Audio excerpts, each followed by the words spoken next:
and go to the city of Laguna Hills, where I worked patrol. And once I was working patrol, I was very fortunate enough to become the school resource officer for the city of Laguna Hills. And that's kind of really where a lot of my expertise with digital communication, cell phones, social media really came into place. And once being the school resource officer for the city of Laguna Hills, I was then able to become part of our threat assessment team, which is called the School Mobile Assessment and Resource Team. Essentially, what that team is comprised of is a group of deputies as well as investigators that handle school threats. So anytime there's any form of threat, whether it's verbalized verbally, whether it comes through technology, social media, cell phones, we assess those threats, okay? But I just want to thank everyone for being here tonight. This is an absolute pleasure for me, and provide you guys what our newest trends are when dealing with teens and technology. Okay, but first off, I want to let you guys know, this is kind of my disclaimer. By the end of this presentation, you're going to be like, oh my God, what is going on here with all this technology? It's a little bit too much for me. Be rest assured, that's not the point of this. The point of this is to teach you a little bit about how predators are using technology, some of our own faults when using technology, and how we can be better with technology. Because overall, technology is a great thing as far as how we use it and how we continue to evolve. I mean, look at tonight, for example. The ability that I'm able to perform this presentation for you over a Zoom presentation during this pandemic is something great that we're able to encompass. So without further ado, let's go ahead and get into this. I like to start out with this, okay? For you parents that are a little bit older or around my age, you're gonna understand how far we've advanced when we get into our technology, right? How many kids out there actually have handled one of these, a VHS tape, okay? I don't even think any of us even have any of these VHS tapes anymore. So we've definitely come a long way from that. How many of you remember these, right? It's been a long time since any of us have been in a car like this, unless maybe you have a classic car or something like that. How about this, right? Remember the last time we had a phone and we wanted to listen to music at the same time? We had to handle both of these in separate pockets. Or sometimes when we're trying to go online, right? We always remember that dial tone, and I always remember if my sister was on the other line on the phone, I wasn't getting on the internet. So, and safe to say, this was maybe 10, 15 years ago. So we've definitely advanced a lot with our technology. You all remember this, anytime you're trying to download something, you know, rather than it being a quick download right now, when we download music or streaming, we would always get this icon. So we've definitely come a long way with our technology, and it's always to make our life easier, right? Nowadays, we're growing up with technology. At a very young age, we're introduced to iPads, we're introduced to online learning, online games. We trust technology because we've grown up with it, right, from this early of an age. And as we continue through our early years, it's definitely within our classrooms. We can obviously say that today. Before the pandemic, this was probably a very realistic picture that we would use, right? I'm sure a lot of you were using your Chromebooks or your own iPads or laptops within the school place. Some of you, maybe this picture is very familiar. Maybe, you know, checking your text messages, checking your social media within the classroom. And this is probably a more traditional picture that we're actually doing right now, okay? Especially during this pandemic, we have the ability to teach ourselves while doing an online or hybrid-like portal. So we've definitely come a long way with technology, and that's because we're growing up with it. We're very fortunate to be able to do learning like this. But with all this great technology, with all these great advancements that we have, we need to be responsible for it. And that's what really why we're here tonight. Okay, so this slide really just illustrates how technology is a great thing for us as far as helping us, within our school career, our personal lives, our career. We have the ability to create, to have visions, to have support, like tech support, to make money. There's so many things that technology, from our phones, our social media, specific applications within our phones can do for us. Okay, it's just about us using it the right way. So tonight, this is kind of going to be our agenda, what we're going to talk about. We're going to talk about the teen brain and how the teen brain reacts with technology. We're going to talk about our digital footprint, okay? How that digital footprint impacts the rest of our lives, right? Oversharing. Some of us may overshare a little bit, to say the least, on social media. So I'm going to give you guys some tips as far as what are the best courses of action on how not to overshare too much information and why you don't want to overshare that information. We're going to talk about cell phones. We're going to talk about all the legalities about cell phones and how powerful those devices really are. We'll get into social media and a lot of the problems that arise from social media.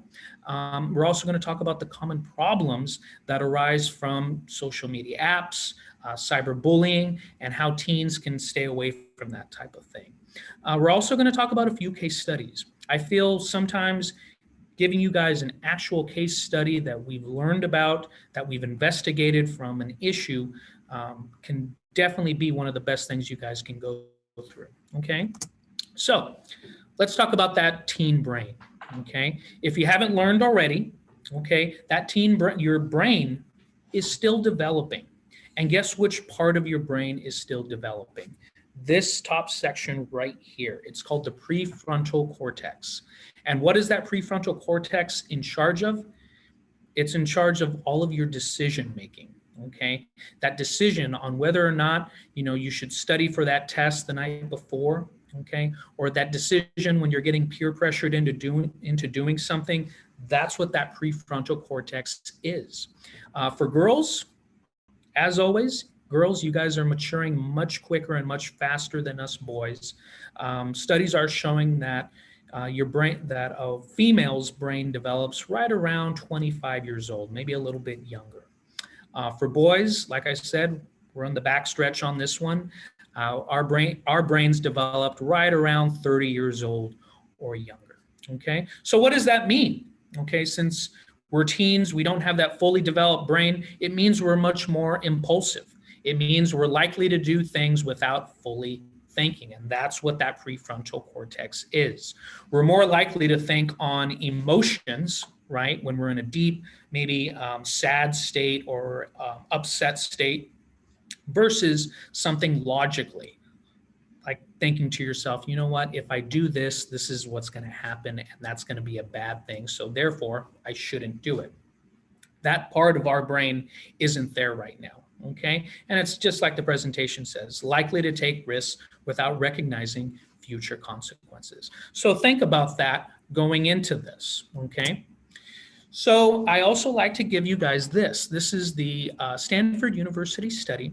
This study was done not too long ago in 2017, and the study was on cell phones and cell phone addictions within adolescence with essentially you guys. Okay, so I put some key points within this study that I think really kind of drive the point home as far as making sure we don't develop something called cell phone addiction. Okay, so first off, right off the bat, the average American gets their first phone at right around 10 years old. And when we say phone, it's more than a phone, right? It's not just something where you can dial a phone number and call someone. This has the ability to go on applications, video games, research, web browsers, cameras. It's got everything. But within this study, they found that teens spend about 4.5 hours on their phones, and that's excluding texting and talking. Okay, they found 78% are checking their phone at least hourly. I've been in a few of your classrooms. I can probably say that's a little bit more than an hourly, right? And they also found that teens who spend 5 or more hours on the screen are 71% more likely to have mental health issues. And this is where I really just, my ears perked up, my eyes perked up, hearing that there's something tied to possible mental health issues. Things like ADHD, anxiety, stress, depression, suicide. And this is where you kind of need to take a step back and think for a minute. Okay, what type of social media user, what type of digital communication user are you, to the point where, you know what, I just put a post or a picture on my social media. I want to see how many likes I have. How come I don't have enough likes? Why did that person make that comment to me? Okay, you can see how just thinking about social media and thinking about what you posted the night before or what you posted a few hours ago can create some type of anxiety, some type of stress. When we talk about cyberbullying a little bit later, there's definitely some thoughts of depression.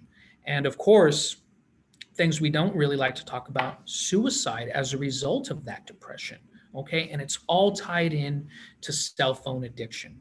Okay, and at the end of this study, they developed and said that teens should not spend more than 2 hours a day recreationally on their phone. And I think that's a great thing to remember, especially for you guys being middle schoolers, high schoolers. There's other things for you guys to do other than just being on social media or being on a particular app. There's other things that you can get your mind busy on rather than just this phone. Okay, so let's talk about what a digital footprint is. Okay, I like to think of a digital footprint in plain English, right? Essentially, it is everything that you go on, whether it be on a computer, a phone, a tablet, whatever it might be, whatever you go on and visit, that is your digital footprint. The websites that you go on, the pictures you upload, the videos downloaded, the comments posted, the language that you're using in those comments, that is your digital footprint. That is always going to be you.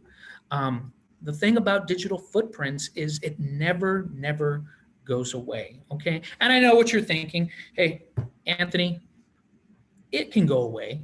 I can go to my web browser. I can go to the tab bar and literally press a button that says delete all.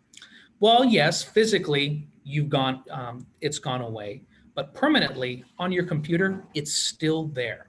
Okay, and when you're talking about your digital footprint, when you have a bad digital footprint where you're using obscene language, you're putting pictures that you shouldn't be putting on. You're friends with people that are that you shouldn't be friends with, and you present an image that you do not want to obviously allow your parents to know that you are associated to, it can impact your life immediately. It can impact it on an educational level, and it can also impact it on a career level. We'll talk about that a little bit later. Of course, privacy settings help, but they're not the answer to everything. Okay, I like to think of a digital footprint on 3 different levels. Okay, those 3 levels are from kind of like I just said, the idea of everything that you visit online, right? Everything that you go on social media. Okay, you have the ability to delete it, but it is always going to be in there. Your IP address is always going to be tied to this website or this comment or this picture that was sent. Okay, there's also the physical well-being of that too, where that information is saved within the phone, the computer, the laptop, the iPad, on whatever device you were using. And third, and this is the one that we really tend to forget about, the third part of having a digital footprint is what the other people see. Okay, there's a lot of applications where, you know what, you can click a button to have a post or a picture be deleted after a certain amount of time. Take, for example, Instagram. You can add something to your story, can be there for about 24 hours, and then it deletes itself. Well, guess what? All someone needs to do is do a screenshot of it. And that's probably the most scariest form of a digital footprint, because someone else has that picture. Someone else has it and can do whatever they want with it.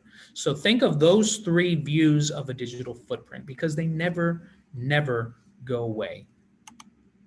Oops. All right, let's get back on task here. We're still talking about a digital footprint, and this is where sometimes it's easy for us, and we always get a lecture about a long-term digital footprint. We talked about it a little bit in regards to college, okay? Think about the colleges that you're going to be thinking about applying to, and when those colleges get your, your notification that you want to go to them, they are definitely going to be looking at your social media. They're going to be wanting to see what type of person you are. Absolutely, they're going to be looking at your work, right? I still remember when I got hired as a deputy, and when I met my background investigator, one of the first things that they asked me to do was sign on to, well, hold on, wait, don't make fun of me. You're going to know how old I really am here. I had to log on to my MySpace account. Okay, I had to log on to my MySpace account, let them look at my profile just to see what type of person I truly am. And that's, if you're getting into a career, especially in a public service, whether you want to be a nurse, a doctor, a fireman, something specifically related to public service, you can definitely anticipate someone wanting to view your social media, especially in the business realm as well too. Okay, your friends. Okay, your digital footprint also reflects your friendship. Remember, we said, or I said, if you're friends with bad people that are into bad things, that's a reflection on you, and your friends are not going to want to be associated to something like that can potentially get them in trouble. And of course, it can definitely impact our family, right? We want to be prideful of our family. We want to be able to, have our family trust us. Well, what's the best way that they can trust us? By having a good digital footprint, by not putting obscene pictures up, by communicating correctly and politely, not being rude, not going down a bad road. We want to go ahead and make our family proud. And most importantly, I think for a teenager, you want your family to trust you. And that's the best way for them to trust you, is by having that good digital footprint. On a short-term level, a digital footprint also means not getting too personal. Okay, sometimes we share a little bit too personal. It's just too personal online. We're giving out way too much information about ourselves on a long-term basis, and sometimes on a short-term basis. And most times when we get too personal, these types of things happen. This picture reflects cyberbullying, right? No one wants to be cyberbullied. No one wants to feel bad about themselves over a picture or something that they posted. This is the second part of it. Sometimes that cyberbullying then turns into an argument. The next thing you know, over something that you posted, you're arguing with someone, okay, and defending yourself, okay, to someone else that you shouldn't even have to worry about. And I like to tell kids, if you had not uploaded this picture in the first place, you would have never had this altercation with whomever the person is. This picture right here represents a lot, okay? This picture specifically represents your web page on whatever social media application you use. This is an Instagram web page. We need to be very, very careful with what we post, because essentially all those pictures in our libraries, they tell everything about our lives. They tell us what type of food we like, where we like to hang out, our favorite sports, who we like to hang out. It brings out everything about our lives. And think about this. Someone that doesn't know you, but wants to get to know you. They look through your profile pictures and see, oh, you know what? This person likes A, B, C, and D. I can stroke up a conversation with that person, talk to them for a good chunk of time, get to know them, and say that, oh yeah, I have all the same common interests. That's why it's very, very important that you keep these privacy settings private. You don't allow other people to view them. You may know someone by them being a third friend of, one of your other friends. You don't want to go ahead and do that. You want to stay online with only the people that you know, so that you don't get some unknown person trying to engage a conversation with you when they're trying to talk to you for the wrong reasons. Okay.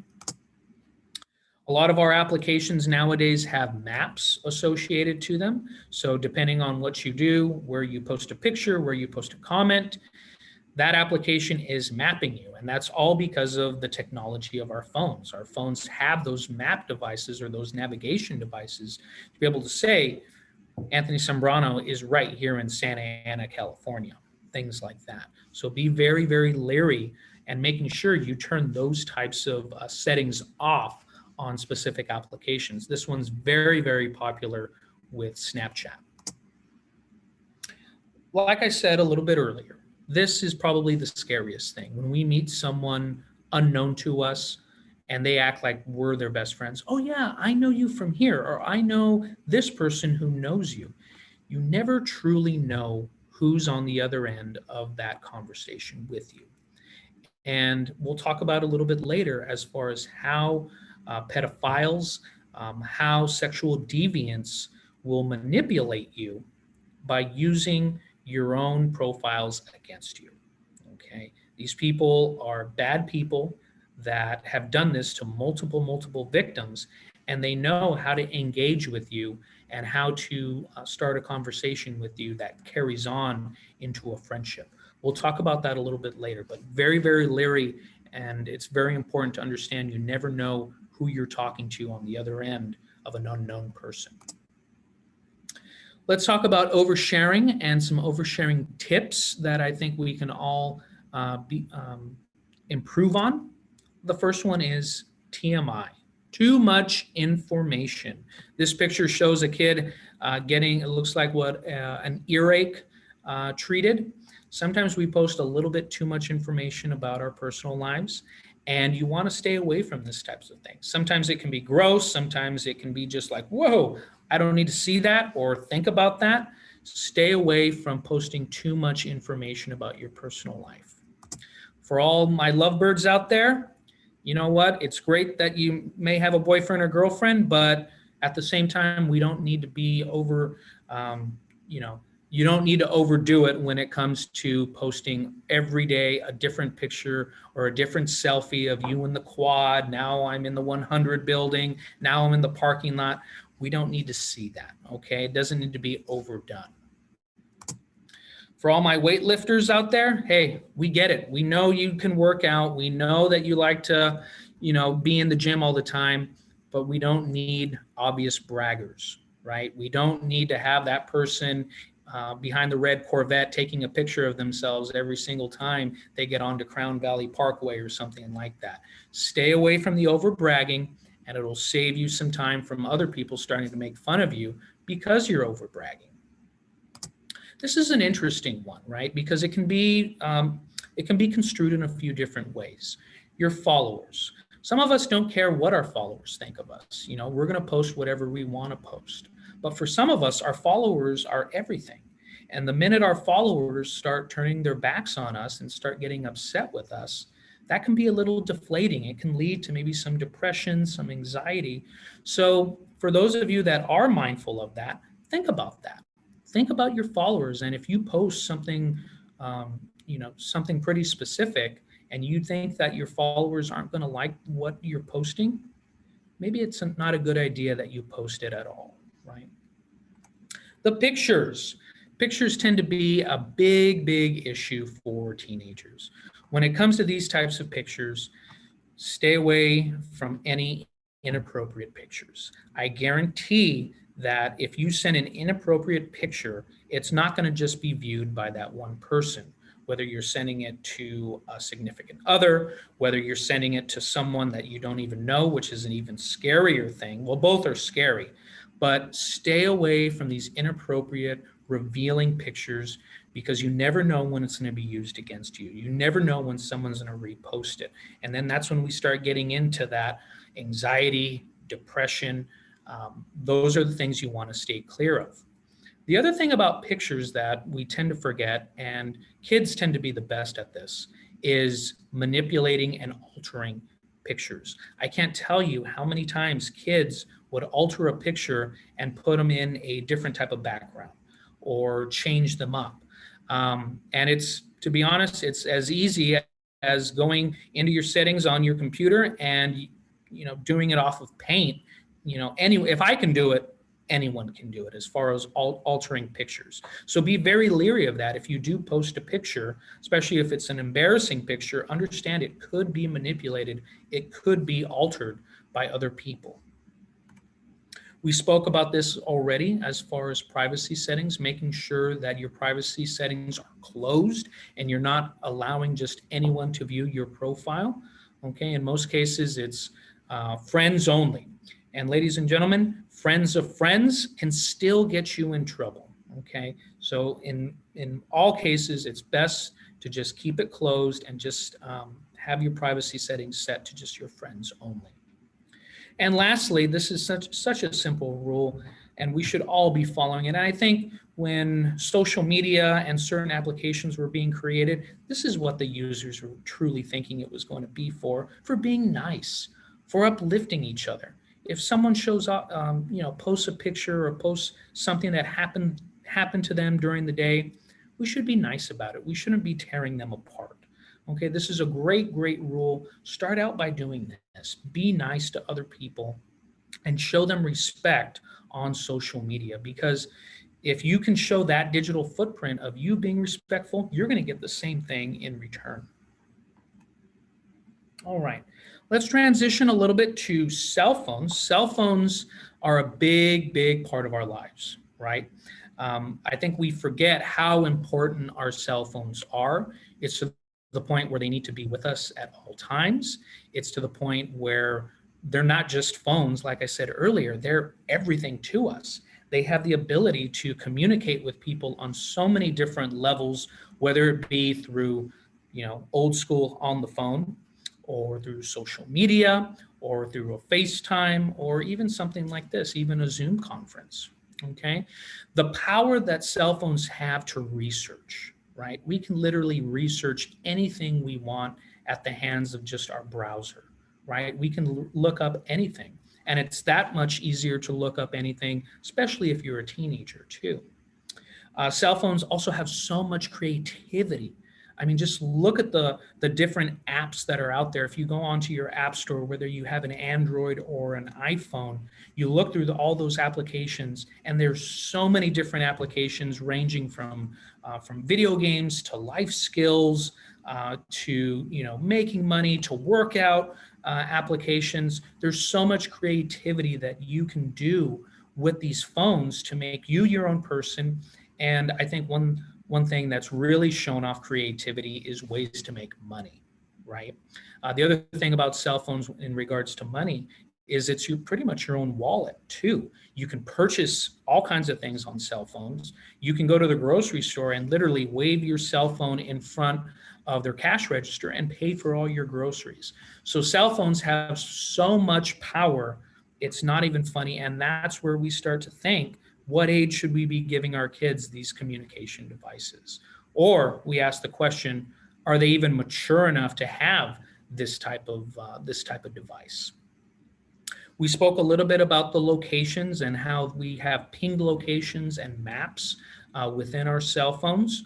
One thing, if we've got any parents that are joining us here tonight, ownership. I get this question a lot, not just from when I was a school resource officer, but on patrol as well. Parents would always ask me, do I own the phone? Who owns the phone? What happens if I've got a 17-year-old that works, that pays for their own phone, but they're misusing it? Can I still take it away from them? And the answer to that question is absolutely. Yes, you can. For my teens that are viewing this right now, I'm sorry, you guys, but the law states that that cell phone belongs to your parents until you turn 18. Okay, it doesn't matter if you've got a full-time job and you're paying for it on your own, it still belongs to them.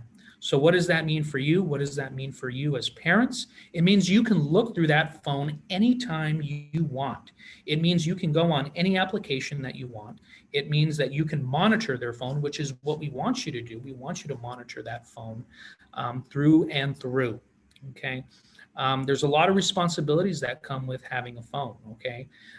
For kids, don't let other people use your phone. Okay. We've investigated so many times where a kid allows someone else, probably a prankster within their friend group, they allow them to use the phone. Next thing you know, they're using it to dial 911. They're calling in a prank at a local grocery store or the high school. And the next thing you know, you're attached to an issue where the sheriff's department is involved. So be very, very leery as far as who you loan your phones to. Okay. And of course, the contents of the phone are infinite.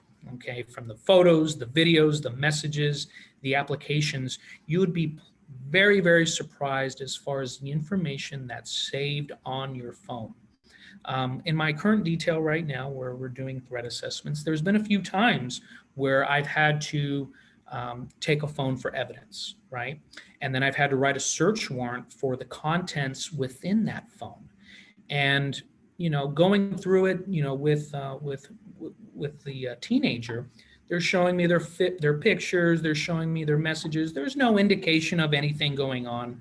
But when I write that search warrant and I have certain software that's able to extract information from those phones, you would not believe the amount of information that it takes. Everything that you've deleted since you've had the phone comes up, from the websites that you've been on, the applications that you've used,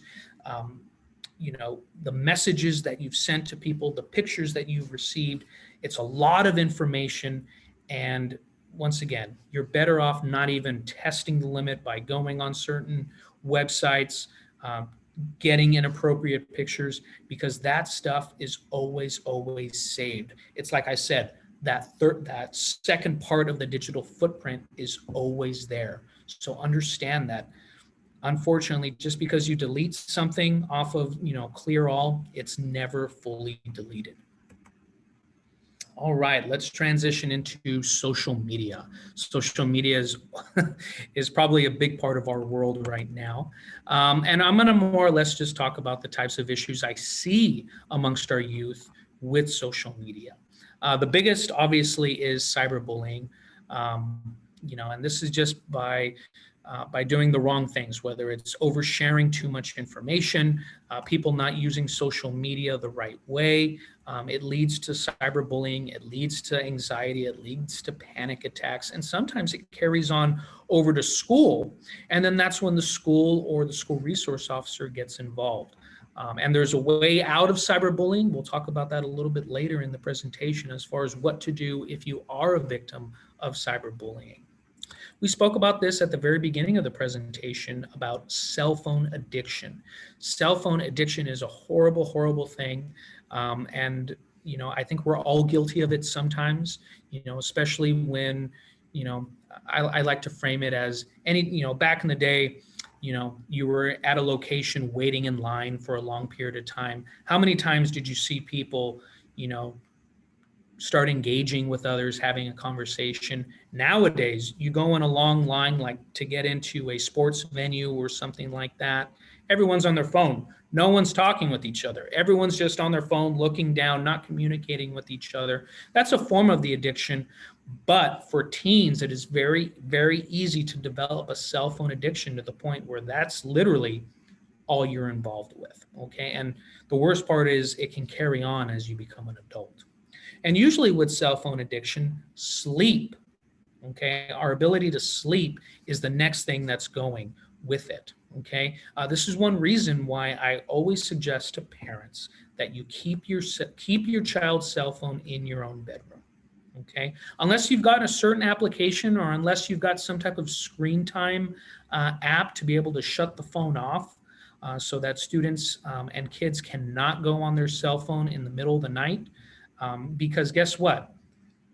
If you're just perusing through Instagram, TikTok, Snapchat, Discord, whatever it might be, you find the right article or you find the right pictures that you like, you can just scroll through those for hours. And we've seen that with kids to the point where they're losing all their sleep at night. And then when they go to school, they're half asleep. So if you are a parent, that is one thing I suggest as far as making sure that your kids are getting enough sleep. We've already spoken about this a lot as far as digital footprint, but I bring up digital footprint again because everything seems to always come back to digital footprint. Internet dating. Internet dating can be a scary thing, right? It can be a scary thing by what we communicate to our boyfriend or girlfriend, or in some cases, who's on the other end of this. Okay. If you're having just a strictly internet dating relationship with someone you don't even know, that's something that you definitely need to think about, because in most cases, like I've said before, you never know who's on the other end of that conversation. This picture right here illustrates it. Okay, this is a situation that we've had a lot of problems with. You may have heard this term called catfishing. And essentially what catfishing is having a conversation with someone and that other person is not being truthful. They are pretending to be someone that they're not. And like I've said before, they're having conversations that are specifically detailed and oriented to gaining rapport with you, gaining trust with you. And it's a situation that's not just done at a blink of a second. It is something where they're going to do some research on you. They're going to look through your pictures. They're going to see your friends. They're going to see what your common interests are, what kind of music you listen to, who your favorite sports teams are, what type of video games you like to play. And they're going to use all that to develop that friendship with you, and that eventually leads into a romantic relationship with you. Okay, that is the term called catfishing. This picture is very scary. Okay, it's very scary, but it's very real. Myself and my sergeant had the ability to talk with one of our with another sergeant who's in charge of our special victims detail, and our special victims detail is comprised of all the sex crimes that occur. And what she told us is this scenario happens at least 5 times a month. We take reports of this 5 times a month from our kids. So this is something that's going on literally right now, and perpetrators are using social media technology, for their own good in something like this. So it's very important that you understand this is something to watch out for. And this is ultimately why you should not be friends or followers with people that you just don't know. I like to bring up a case study that happened to me while I was a school resource officer. This is something that legitimately happened one day after doing a presentation like this. I learned that this was going on with a student. What was going on was a suspect was posing as another teen on multiple social media applications as well as video game applications. For those of you that think that this isn't going to happen to you because maybe you play more video games than social media, think again. It definitely happens. And this is actually one of the more common ones, whether you're chatting on Xbox One, what are we at, PlayStation 5 now? That's something that can definitely happen on those consoles as well. Regardless, the suspect then became friends with the teen through multiple different applications, right? They developed that trust. And once the trust was there and a relationship was starting to form, the suspect asked for a nude photo. And the teen at this point thought, you know what? I trust this person. I somewhat have a crush on them. I'm going to send it. I'm going to send it because I want to keep the relationship going. The problem was it didn't stop there. Okay. This person continued to ask for more nude photos of them. And when the teen did refuse and said, I'm not going to send you any more pictures to you, I know this is wrong, that suspect then said, okay, if you're not going to send me any more pictures, I'm going to send the original picture out to your family. I'm going to send them out to your friends. I'm going to post it on your social media. I'm going to send it to your church. And therefore, the victim then felt that they needed to go ahead and send more and more pictures. Okay. The suspect promised to stop asking for more, but rather it just increased with more pictures, doing different acts, asking for videos. It got to the point where the teen had no choice. They felt that they had to go ahead and send these videos or else everyone would find out. Okay. And this process continued over and over and over until it almost led up to a meetup. Thankfully, a parent recognized some signs and symptoms that something wasn't going right with their teenager, and they eventually spoke to him about it. And the next thing you know, I'm getting a phone call at 8 o'clock at night advising me that we just found out about this horrible, horrible thing. And then that's when we investigated it and we were able to find out who was actually doing it. So this is one of those things, you guys, where we talk about it, we warn you guys about it, but for some reason, kids think it's not going to happen to them. I'm here to tell you that it can happen to you, and it happens more often than you think. Do not be friends with these types of people. When you get these types of requests, whether it be for pictures, videos, these types of things, delete those people. Delete those people. And you can go so far as to report it. Tell your parents, tell Instagram, because we need to get these people off of social media. Let's kind of continue on with this kind of element, sexting. Okay, sexting tends to happen, I'm going to say it happens with unknown users, but what really happens more is with the people that we do know, specifically maybe a boyfriend or girlfriend or someone that we do like. Okay, and essentially what it is the act of sending explicit messages, photographs, videos to other people. And like we've spoken a lot about digital footprints, these files can never be deleted. Okay, I'm here to tell you they cannot be deleted. Even if you wipe your phone, we can still get them. Okay, and they're often going to be distributed to not just that one person, but they're going to be distributed to others. Okay, and these are one of those things that can contribute to depression, to anxiety, to shaming. These are the types of reasons why you want to stay away from sending any types of nude or obscene photos of yourselves to other people, because once again, it can just impact you in a negative way, to your bitter end. You want to stay away from these types of things. Let's transition now into cyberbullying. As far as cyberbullying, we tend to see that Snapchat, Instagram, and other group messaging apps tend to be the culprits with cyberbullying. And of course, like we've spoken about, it often happens to teens that overshare a little bit too much information. And the next thing you know, maybe it's one person that starts the shaming or starts the bullying. The next thing you know, once one person gets in, everyone else gets in. And of course, the victim feels the need to defend themselves, and whether they respond or not, usually when they do respond, this is just going to escalate an attack, especially when you're dealing with a cyber bully that is always just bullying others. They're not going to want to back down. They're going to want to escalate things till it carries over, whether it's threatening them to come to their house, it's threatening them to we'll settle this at school. This is what usually translates into teen drama.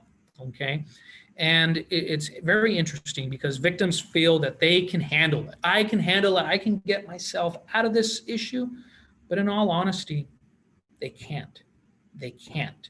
Okay, it usually involves the teen, whether they develop some type of anxiety or depression, or it leads to a fight after school.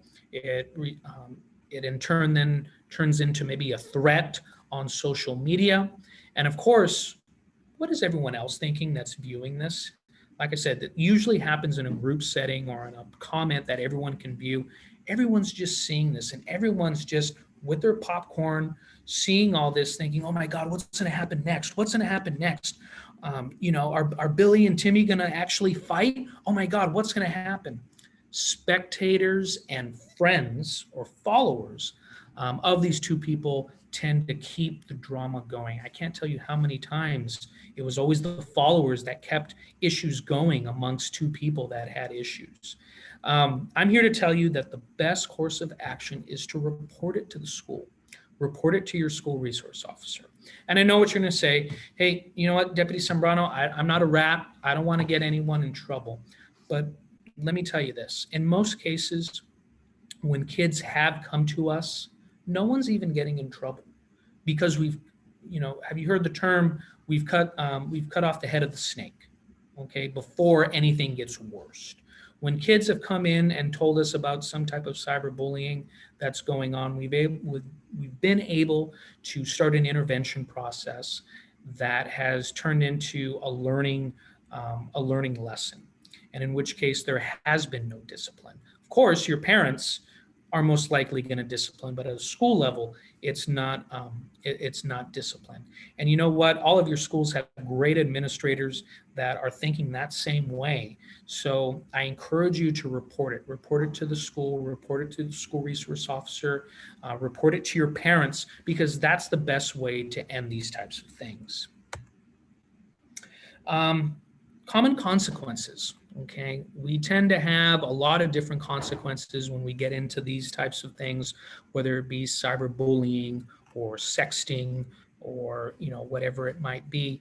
But of course, I think we can all agree there's obvious parent consequences when we misuse our devices, whether we're misusing our laptops, our iPads, our Chromebooks, our phones. Of course, there's going to be parent consequences. In some cases, when it affects school, there's going to be school consequences. Okay, if you're bullying a kid so much to the point where they don't want to come to school anymore because they have a safety concern, you're affecting their school life. Okay, you're affecting their ability to be safe at school. So understand that there probably will be some type of school consequences. Now, sometimes parent and school consequences are there, but sometimes laws are broken based on what we've shared on social media or on a digital setting. Criminal threats, and let me tell you guys this doesn't happen very often. This is actually a very rare thing that does happen, but it has happened in the past. Criminal threats, if you tell someone that you're gonna do something to them, that you're gonna hurt them, that you're gonna kill them, I'm gonna come to your house right now, and you're specific enough, and that person feels threatened enough, it could be construed as a criminal threat. Okay, that one's a scary one because that one is a felony too. Sometimes we're just constantly annoying people.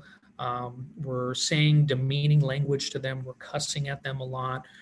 We're being very hurtful. This is another section that can be applied to threats, annoying or harassing phone calls. Don't get the phone calls aspect of it confused, but it does include all forms of digital communication, which means direct messaging, posting, friend requests, whatever it may be, video games.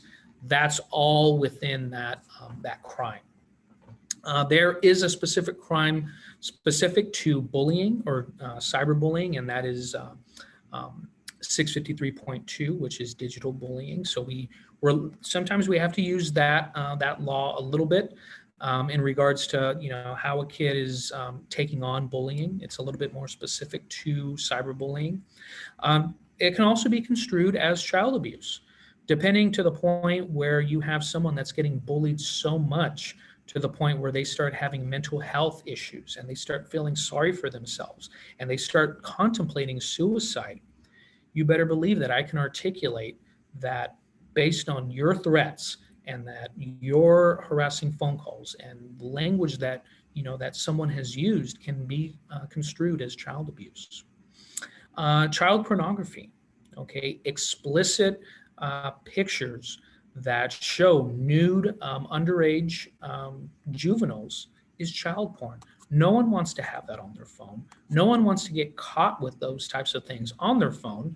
And what's the best way of doing it? Don't have it. Don't ask for pictures.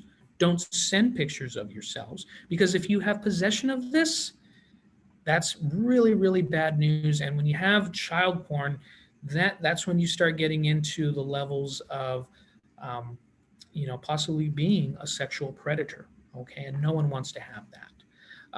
One other thing that goes with child porn is revenge porn.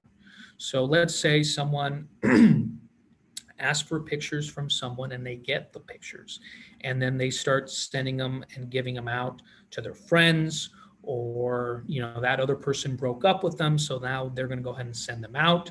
That is a violation right there. um, and that's to protect the victims, where they make a mistake and they send a picture, and if someone is dares enough to go ahead and start sending out those pictures, that law is there too. So once again, stay away from that. False emergencies.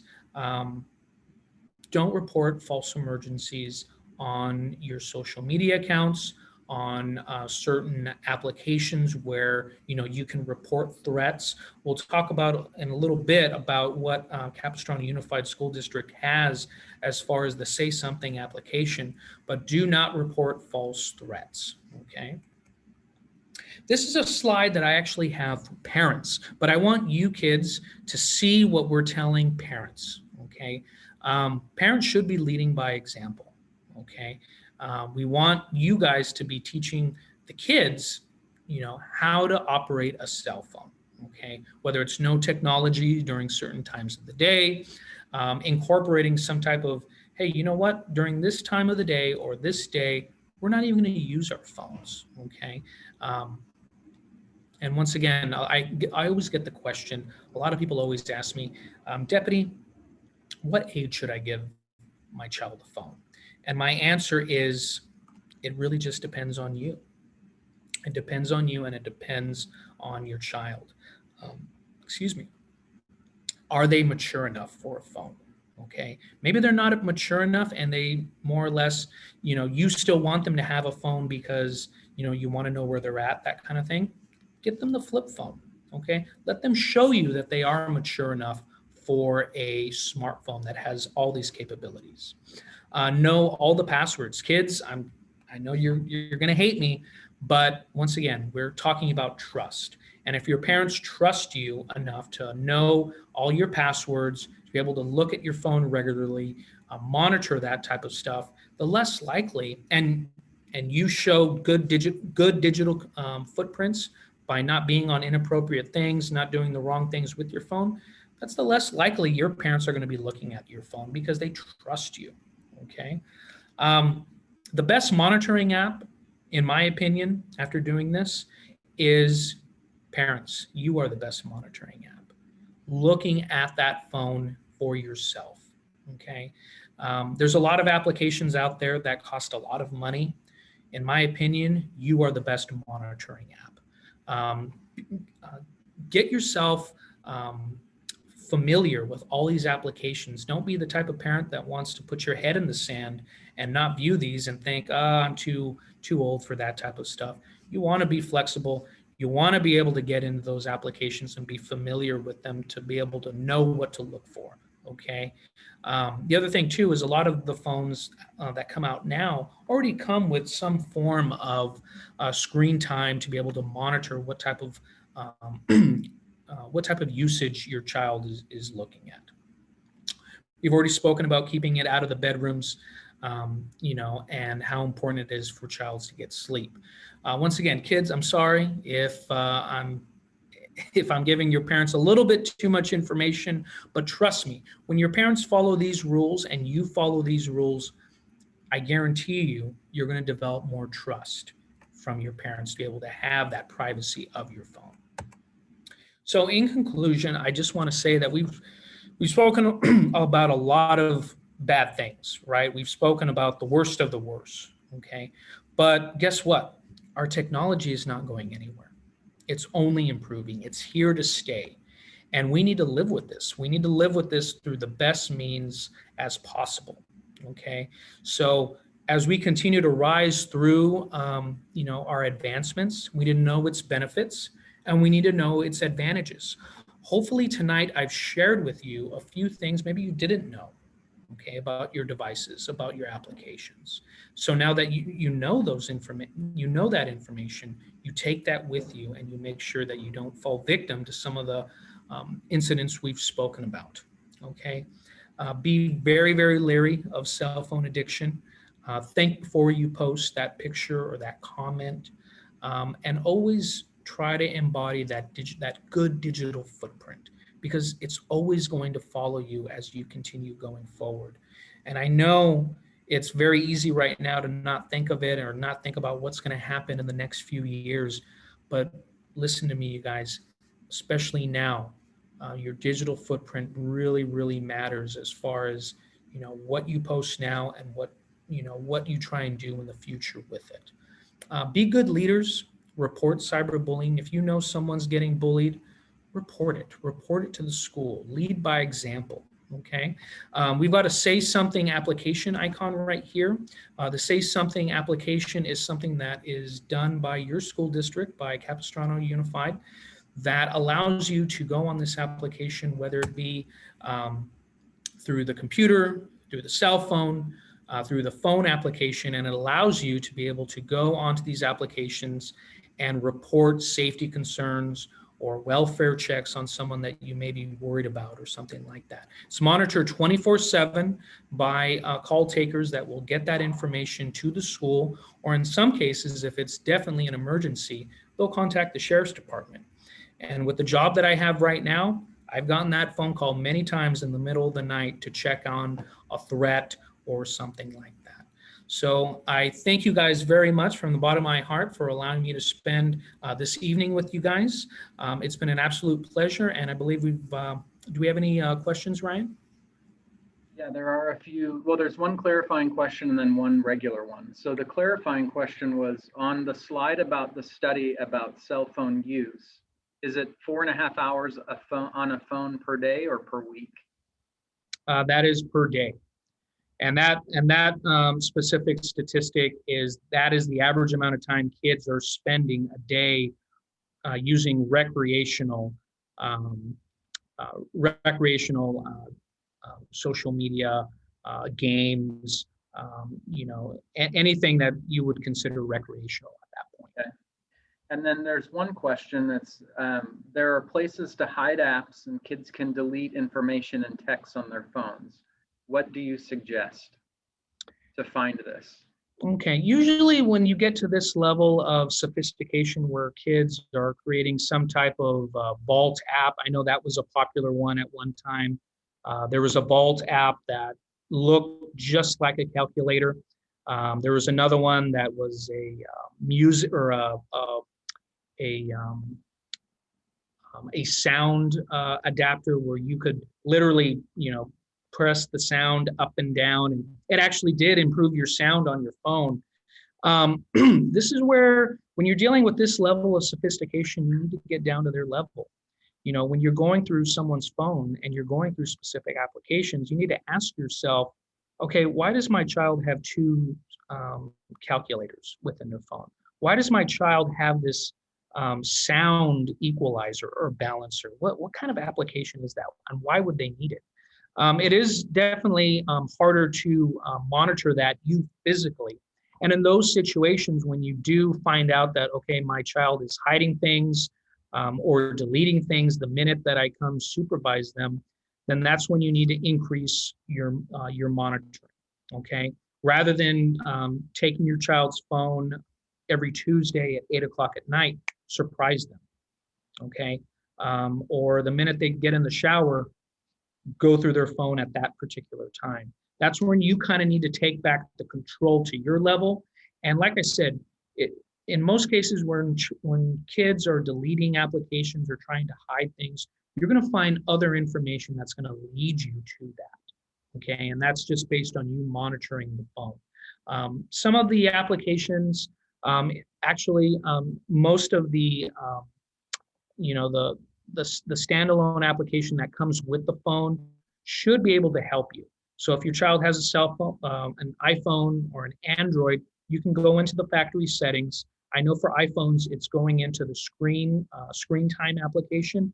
And then that's when you can go ahead and set everything that you want your child to not be able to do, whether it's going online at a specific time, the types of applications that they're going on to, or specific words or inappropriate words will flag, and you can connect your phone to their phone to be able to, be notified when they're doing stuff like that. So there's a lot of different options for you. Yeah, I know in our house, our kids know that we own the phones, and if they want to use them, we have the passwords. And so they are always prepared for us to ask for the phones, and we will go through it. And that's just the way it is. So they're used to that. They didn't love it at first because, quote unquote, no other parents do that, but that's okay. We do. But that's how we handle it. And we do get a question a lot about, are there apps? And I know that when we're out talking to PTA at school sites, there's always apps you can recommend to help, as you said, stop the use of phones at certain periods of time or things like that. But from our experience, the best app is parent monitoring the phones. Do you know of any other apps that would be helpful? There's a few. There's monitoring 24/7. You can essentially, use technology, no pun intended, but use technology for yourself as far as seeing what the best ones are out there. But Ryan, I think you hit the nail right on the head. You are the best course of action. And like I said, cell phones have advanced so much nowadays where usually the standalone screen time and privacy settings and parental settings are usually just as good as some of these $50 applications. One thing I will tell you is, as far as being fluid with your child's phones, with their applications, use YouTube to your advantage. Sometimes YouTube can be detrimental for kids because they can literally view anything they want on YouTube, but parents can use YouTube just as well. There's some great videos that you can go on YouTube when you just type in, for example, what parents need to know about Snapchat. And these people that are, big time social media people go through the application one by one and tell you things that you need to be leery about or little hidden things amongst each app. So I definitely suggest getting your hands dirty with something like that. I always tell the kids, hey, I'm telling your parents, they're going to get down and dirty just the way you are, because some kids in my line of work have looked up the worst things you could think on YouTube. Parents can take back that course by looking up exactly what their kids have on their phones. Well, and with that, Deputy, I just want to thank you for your second evening with us. Last night you were with elementary families and students, and we appreciate that and appreciate the information you shared tonight. We did record this, so we will send it out to families in the district so that you can watch it at your leisure. And with that, Deputy, have a good night and a good rest of the week. Thank you very much, you guys. Have a great evening and a good rest of your week. Thank you very much. Thank you.